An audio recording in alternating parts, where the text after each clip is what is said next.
गुरु ब्रह्मा गुरु विष्णु गुरुर्देव महेश्वर गुरु साक्षात् परम ब्रह्म तस्मै श्री गुरुवे नमः। सदाशिव समारंभां शंकराचार्य मध्यमाम् अस्मदाचार्य पर्यन्तां वंदे गुरु परंपराम्। ओम श्री गुरुभ्यो नमः। ओम श्री परमात्मने नमः। हम लोग जनक याज्ञवल्क्य संवाद पढ़ रहे हैं जो श्री गुरुदेव द्वारा लिखित है एवं बृहदारण्यक उपनिषद पर आधारित है। देखिए, गुरुदेव भगवान कहते हैं कि हे ब्रह्मचारी, मुनि याज्ञवल्क्य जी ने राजा जनक से कहा कि हे राजन, श्रुति भगवती आत्मज्ञान का फल दिखाते हुए कहती है कि ज्ञान को ऐसा हर्ष या शोक नहीं होता कि मैंने यह शुभ कर्म कर लिया या यह अशुभ कर्म कर लिया। ज्ञान को हर्ष या विषाद नहीं होता। किए और न किए के बारे में उसे कोई संताप नहीं होता।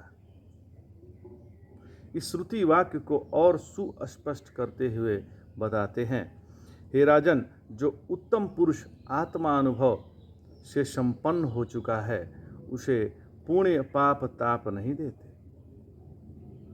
जो पुण्य पाप अज्ञानियों को हमेशा सुख दुख देते ही हैं, जो कर्म करता है और जो नहीं करता, दोनों को कर्म संताप देते हैं और शरीर छोड़ने पर तो विशेषकर कष्ट देते हैं।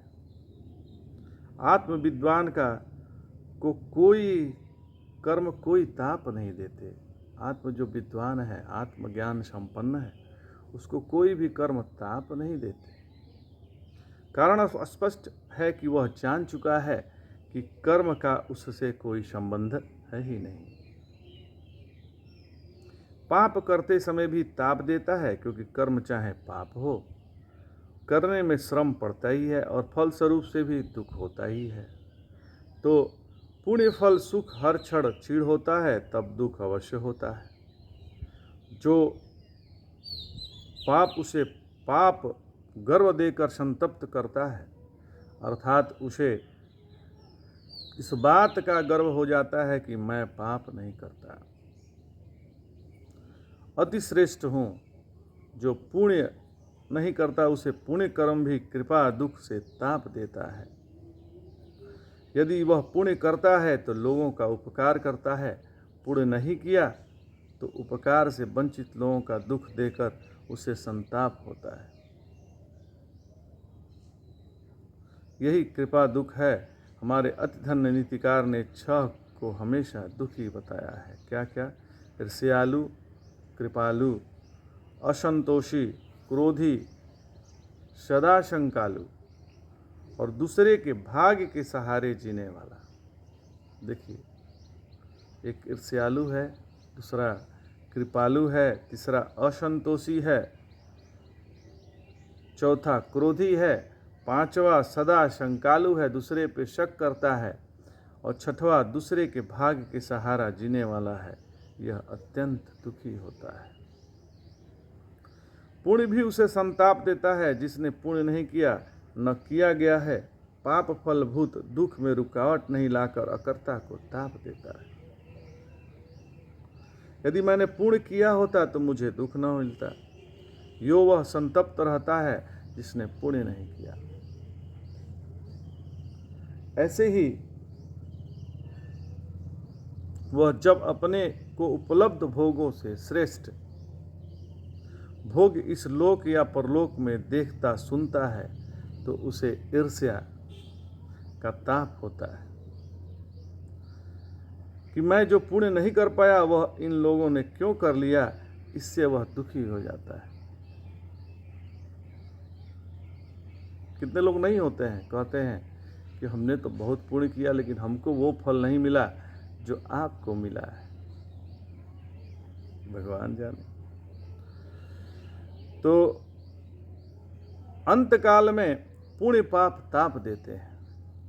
जो अंतकाल है, मृत्यु के समय, जो पुण्य है पाप है वो ताप देते हैं। मरते समय व्यक्ति वह सोचते हुए ग्लानि से संताप्त होता है, इस शरीर में पैदा होने से मरने तक मैंने पाप ही किए हैं, पुण्य नहीं किए हैं।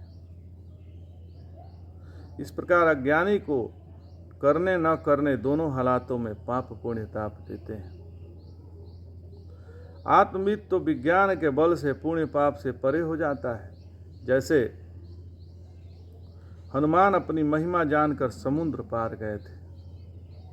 वो जानते ही नहीं थे कि हम समुद्र पार भी जा सकते हैं, लेकिन कोई बता दिया, चले गए।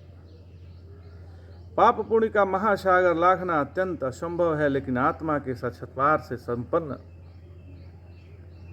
अर्थात दृढ़तम साक्षात्कार वाला विद्वान उसे लांघ लेता है। संकल्प करने वाला भी पुण्य पाप से संतप्त होता है। विद्वान को किसी भी विषय में कभी कोई संकल्प नहीं होता। इस पुण्य कर्म से स्वर्ग होगा, इस महान पाप से मुझे नरक मिलेगा, अमुक फल इस शरीर में नहीं मिलेंगे, अतः यह कर्म परलौकिक फल देगा। इस दारुण कर्म से स्वार्थ सिद्ध करने वाले मुझे शीघ्र ही महान रोग होगा और लोक में अपकीर्ति मिलेगी। इत्यादि ढंग से चलने वाले संकल्पों द्वारा पुण्य पाप संताप देते हैं। विद्वान संकल्प करता नहीं तो उसे वे ताप भी नहीं दे पाते, इसलिए ब्रह्मवेता हमेशा के लिए पुण्य पाप से तर जाता है। हे राजन, श्रुति ने यहाँ एक मंत्र उद्धृत किया है जिसमें कहा है कि ब्राह्मण की यह नित्य महिमा है कि जो कर्म से घटती बढ़ती नहीं है। उस महिमा के ही स्वरूप का जानकर बनना चाहिए, उसे जानकर पाप कर्म से संबंध नहीं रहता। श्रुति के मंत्र हैं, तदेतच्चाभ्युक्त एष नित्यो महिमा ब्राह्मणस्य न वर्धते कर्मणो न कनीयान् तस्मै वशात् पदवितं विदित्वा न लिप्यते कर्मणा पापकेन इति। हे महाराज, ऐसे विद्वान के बारे में श्रुति का मंत्र भी हमेशा यह कहता है कि अहो आश्चर्य है, आत्मज्ञ ब्राह्मण की यह महिमा महान है जो ब्रह्म ज्ञानी है। यहाँ ब्राह्मण से तात्पर्य है ब्रह्म ज्ञानी। इसकी इस नित्य महिमा में भूत भविष्य वर्तमान में कोई परिवर्तन नहीं आता। अन्यों की तरह वह पुण्य कर्म से बढ़ती नहीं और पापी की तरह यह पाप कर्म से छोटी नहीं हो जाती। तो विद्वान की महिमा उसका स्वरूप ही है। स्वरूप में हानि वृद्धि नहीं तो महिमा में कैसे है। पहले ब्रह्म रूप हो चुके ब्राह्मण की ही स्वरूप भूत महिमा को आज का भी वह ब्राह्मण प्राप्त करता है। तो पति आत्मा के साक्षात्कार से अद्वैत आत्म रूप से प्रतिष्ठित है, उससे अन्य कौन हो सकता है जो इन मुश्किल से लांघे जाने वाले पाणिपुप को लांघ जाए।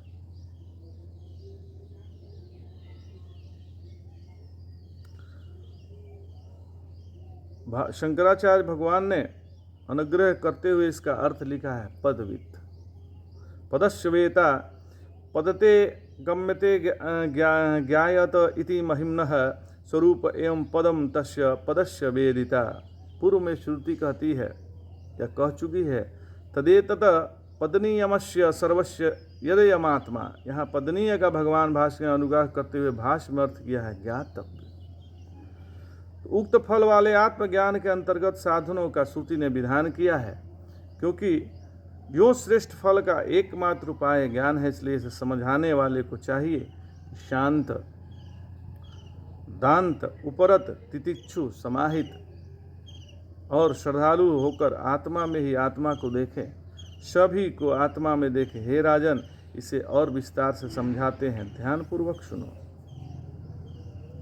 महर्षि कहते हैं कि हे महिपाल, प्राचीन काल के विवेकी भी जन्म जन्मांतर में अनुष्ठित यज्ञादि से शुद्ध चेतस्क हो ऐसा पुण्य पाप से रहित हो गए थे, जो ब्रह्मनिष्ठा में बंधक बने और 3 ऐषणाएं छोड़कर आत्मा के दर्शन से संपन्न हो जितेंद्र रहते हुए परिव्राजक बनकर भिक्षा द्वारा जीवन निर्वाह करते थे। इसलिए जब भी मनुष्य को चाहिए यज्ञात से पाप छीण कर अपना मानस शुद्ध कर ले और सिर्फ आत्मा को चाहते हुए इन गुणों वाला होकर संन्यास ग्रहण करे।